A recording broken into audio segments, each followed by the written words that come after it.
Descobri mais um nome da lista de jogadores indicados por Rogério Ceni para o São Paulo em 2022 e no vídeo de hoje do canal do Nicola dou todos os detalhes. Quero falar também a respeito da renovação entre Corinthians e Gabriel Pereira novela. Tem uma novidade importante, Timão decidiu melhorar sua proposta. Bora falar ainda sobre Vitinho. Você já ouviu falar? Um meio atacante da base do Palmeiras pertence ao Cruzeiro. O Palmeiras tentou comprá-lo ou não? Vamos contar toda a verdade depois de ouvir dirigentes do próprio Verdão. Vou falar também sobre as chances de título depois da vitória do Flamengo contra o Atlético Mineiro. Mudou muita coisa? O Flamengo está de fato vivo na briga pelo título ou ainda não? Para completar, trazer novidades sobre o Cruzeiro, quero falar sobre o América Mineiro que vive um momento bem legal, é o vice-líder do retorno, além de uma série de outras coisas, tudo isso a partir de agora. Não se antes me apresentar, sou o Jorge Nicola e que criei esse canal no YouTube com mais de 1 milhão de inscritos para deixar vocês todos super bem informados. Já vou começar o vídeo, antes só queria pedir para deixarem like e para se inscrever no canal e lembrar que tem programa não, hoje domingo é dia de live do Nicola, a live começa assim que a partida entre Internacional e São Paulo Internacional terminar. A gente faz a live para membros um pouquinho antes e na sequência, assim que a bola parar de rolar para São Paulo e Inter, estaremos ao vivo para responder as perguntas de vocês, combinado? Bom, bora começar o vídeo dizendo que o Cruzeiro decidiu não mais jogar no Mineirão, pelo menos em 2021.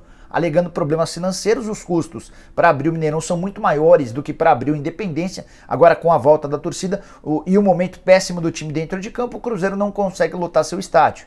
E vai optar até dezembro por continuar jogando no Independência. Mais barato, mais acessível, mais cômodo, e o Cruzeiro, que passa por enormes dificuldades, vai ficar mais uma temporada na Série B. Com um detalhe importante, o Londrina fechou sua participação nessa rodada com vitória. E a diferença que o Cruzeiro tinha para o primeiro time na zona do rebaixamento, que era de 7 pontos, uma diferença bem confortável, caiu para 4. Então é bom que o Cruzeiro abra o olho e cumpra direitinho esses últimos jogos que vai fazer em casa e fora para não correr qualquer risco de rebaixamento para a Série C. Bora contar também nesse giro de notícias sobre o Flamengo. Rodrigo Caio, que foi desfalque na partida desse sábado contra o Atlético, já se reapresentou ao rubro-negro no domingo e as dores no joelho diminuíram. Ele havia sentido na sexta, fez um teste no vestiário antes do confronto contra o Atlético nesse sábado, foi vetado do teste. A boa notícia é que as dores no joelho diminuíram e é provável que ele esteja à disposição do Flamengo para as próximas partidas. O Flamengo que encara uma maratona de jogos por causa das partidas atrasadas. Bora falar sobre Vitinho. Você que é palmeirense já ouviu falar sobre esse meia? Só 19 anos de idade, atua na base do Palmeiras desde 2019. Chegou para o Sub-17 e tem jogado também no Sub-20. Ele pertence ao Cruzeiro, o contrato de empréstimo termina agora no dia 31 de dezembro. E em Minas Gerais surgiu a notícia de que o Palmeiras tentou um reempréstimo do jogador com a opção de compra, mas acabou não havendo acordo, porque o Cruzeiro havia exigido o pagamento de $1.800.000, que equivalem a uma multa de 11 milhões de reais. Fui checar com o pessoal do Palmeiras para ouvir os dois lados. E a informação que eu obtive é de que o Palmeiras abriu mão da permanência do Vitinho por entender que o Vitinho não agregaria tanto. A avaliação de que ele fez um papel de razoável para bom ao longo desses 2 anos, mas não acrescentaria tanto. Só para contar que desde 2020 no clube ele disputou 81 partidas entre o Sub-17 e o Sub-20, marcou 15 gols, incluindo Sub-17 e Sub-20, vai ser devolvido ao Cruzeiro e possivelmente terá seu contrato prorrogado. O vínculo atual termina em 2023, a multa é de 330 milhões de reais. A ideia do Cruzeiro é estender esse vínculo até 2025 para dar um reajuste. A tendência, a maior possibilidade hoje é de o Vitinho passar a atuar profissionalmente no time principal do Cruzeiro já a partir de 2022. No Palmeiras, a alegação é de que ele não serve, de que o Palmeiras entende que o acréscimo que ele garantiria, mesmo para o Sub-20 na próxima temporada, não é dos maiores. Quero falar agora sobre o América Mineiro, que venceu na noite desse sábado o Fortaleza por 2-1 em casa. Vitória com gol no finalzinho do Felipe Azevedo. O América foi a 38 pontos, 8 pontos acima do Z4. Muita gente, incluindo eu, imaginava que o América fosse ser rebaixado nessa primeira temporada de volta à Série A, mas a julgar pelo atual momento do América, isso está praticamente descartado. Não apenas pelos 8 pontos de vantagem em relação ao Z4, não apenas por ocupar a 9ª colocação na tabela de classificação nesse momento, mas porque o América é dono da 2ª melhor campanha do retorno. Isso é muito bacana. O Atlético Mineiro é o melhor do retorno, com 20 pontos. O América, depois de vencer o Fortaleza, foi para 18, foi para 19.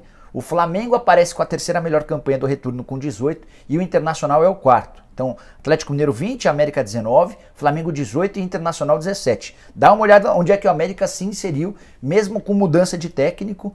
O Marquinhos Santos assumiu o América e depois de 2 jogos, são 2 vitórias, confrontos contra o Santos na Vila Belmiro e contra o Fortaleza dentro de casa. Muito bacana o trabalho do Marcos Salum, que é quem dirige o América. América em processo final de transformação em clube-empresa, já existe uma negociação com o fundo internacional para que ele seja adquirido e a tendência é que o América se torne extremamente competitivo. Permanecendo na primeira divisão, esse processo se torna ainda mais rápido. Bora falar, já que falei sobre números e tal, quero falar sobre as chances de título depois da vitória do Flamengo por 1-0 contra o Atlético Mineiro no Maracanã na noite desse sábado. O único gol do jogo marcado pelo Michael, já contei bastante sobre o jogo no vídeo da noite desse sábado, agora eu quero trazer os desdobramentos desse resultado. A tabela e as chances de título mudaram bem pouco, mesmo com o triunfo rubro-negro. O Atlético Mineiro, de acordo com o Infobola, que é o site do Tristão Garcia, o Atlético tem 90% de chances de conquistar o título, o Galo que hoje tem 59 pontos. 10 pontos atrás aparece o Flamengo com 2 jogos a menos. Ainda assim, mesmo com esses 2 jogos a menos e a possibilidade de diminuir a distância para 4, de acordo com o Tristão Garcia, o Flamengo hoje tem apenas 8% de chances de conquistar o título nacional. O Palmeiras tem 1%, o Red Bull tem 1%, totalizando os 100%. O que você acha? Você acha que o Flamengo ainda está na parada? Antes de você responder e usar o espaço para comentários, deixa eu só te informar que os 3 próximos jogos do Atlético Mineiro serão em casa, no Mineirão. Próxima partida, quarta-feira, contra o América. Não, perdão, contra o Grêmio. Grêmio que precisa desesperadamente de resultado, mas a tendência, na minha avaliação, é de que o Atlético vença. No final de semana, confronto contra o América, confronto dos 2 melhores do retorno, jogo bem interessante. Mas também vejo o Atlético como favorito à vitória. E o terceiro e último jogo nessa sequência de 3 partidas em casa contra o Corinthians. Vamos imaginar que o Atlético Mineiro faça os 9 pontos. De 59 ele vai para 68. A matemática indica que com 75 pontos um time é campeão brasileiro. Nunca na história do brasileiro por pontos corridos com 20 clubes um vice-campeão fez mais do que 74 pontos. Então acho que parece continuar sendo uma questão de tempo para que o Atlético Mineiro conquiste o título. Ao menos para o Flamengo, com o triunfo ontem, o Renato Gaúcho escapou da demissão. Era um risco bastante forte, especialmente depois de toda a pressão. Só para completar ainda sobre esse assunto, Juventude, Fluminense e Bragantino. Esses também serão jogos que o Atlético Mineiro fará em casa. Juventude, Fluminense e Red Bull Bragantino. O Galo ainda tem mais 4 partidas fora contra Bahia, Atlético Paranaense, Palmeiras e Grêmio. Todos os jogos que o time do Cuca ainda disputa daqui até o fim do Brasileirão. Quero falar agora sobre o Corinthians e a novela Gabriel Pereira. Novela chata, hein? Mas tenho contado para vocês que haveria uma série de capítulos. A grande novidade depois do último sábado é que o Corinthians melhorou um pouco a sua proposta feita de forma inicial. Vocês vão lembrar que o Corinthians ofereceu R$100 mil por mês de salário com luvas de R$1 milhão. Luva é o prêmio pela assinatura do contrato. Hoje o Gabriel Pereira ganha R$12 mil por mês. E a pedida do GP foi de 280 mil por mês. O Corinthians ofereceu 100 mil, ele pediu 280 mil. O Corinthians ofereceu 1 milhão de luvas, ele pediu 13 milhões de reais de luvas, o que equivale a 2 milhões de euros. Ainda não obtive exatamente o valor da nova proposta do Corinthians, mas é uma proposta próxima dos 100 mil por mês de salário e de R$1 milhão de luvas pagas ao longo de todo o tempo de contrato. Tentar estimar 150, 160 mil reais no máximo de salário, embora não seja um valor confirmado, é o que eu consegui apurar depois de conversar com 2 pessoas do Corinthians. O Gabriel Pereira, através do seu empresário, do Ivan Rocha, tem feito o jogo duro porque ele tem muitas propostas. Do Brasil e do exterior. Tem um monte de time interessado. Até por isso o Gabriel Pereira se sente bem confortável para ir adiando essa conversa. Só tem uma informação importante de bastidor. Nessa sexta-feira, à noite, o Corinthians avisou ao empresário do GP que ele não jogaria mais. Foi por isso que o Ivan Rocha, o empresário do Gabriel Pereira, acabou indo ao CT. O comunicado foi feito na manhã de sexta e horas depois o Ivan Rocha já havia se prontificado a aparecer no CT para discutir uma renovação, para tentar chegar a um acordo. O começo da reunião foi extremamente tenso, depois o clima deu uma leve melhorada, o Corinthians fez essa proposta e aguarda uma contraproposta. A tendência é que o GP tente enrolar ao máximo, para que possa, por exemplo, continuar jogando. O Corinthians enfrenta nessa segunda-feira a Chapecoense, jogo com provavelmente a Neoquímica Arena lotada, já eram mais de 35 mil ingressos vendidos de forma antecipada nesse sábado. Para fechar o vídeo, quero falar sobre mais um nome indicado por Rogério Ceni para o São Paulo versão 2022.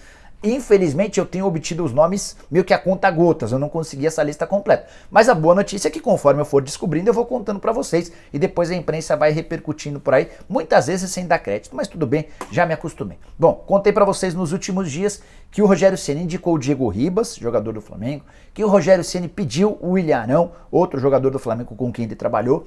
O Felipe Alves é um nome que ele gosta demais, goleiro do Fortaleza, embora esse nome seja praticamente descartado dentro do São Paulo por causa da idade, o São Paulo olha com bastante desconfiança para o Felipe Alves. E o outro nome que eu gostaria de contar para vocês, também com exclusividade, outra informação que veio de dentro do São Paulo, é de que o Tricolor tentou, ou melhor, que o Rogério Ceni sugeriu no primeiro contato, na primeira reunião entre as partes para discutir sobre o elenco em 2022, o Rogério pediu a contratação do David, atacante de 26 anos de idade, maior contratação, a contratação mais cara da história do Fortaleza em todos os tempos. Ele pertencia ao Cruzeiro em 2019 e o Fortaleza o comprou em 2020 por 5 milhões de reais. Como eu contei, 26 anos de idade, na atual temporada 50 jogos, 13 gols e 6 assistências.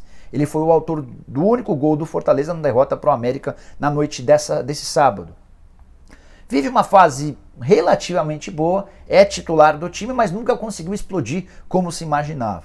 Contrato longo com o Fortaleza, se quiser de fato exercer ou aceitar esse pedido do Rogério Ceni, o São Paulo vai precisar abrir negociações com o Fortaleza. A curiosidade é que o empresário do David é o André Cury, com quem o São Paulo tinha todos os problemas do mundo, uma dívida que ultrapassava os 30 milhões de reais. Mas recentemente o Júlio Casares se aproximou do André Cury e eles tentam chegar a um acordo para o pagamento de forma parcelada dessa dívida, e a contratação do David poderia também ajudar ou facilitar esse trâmite.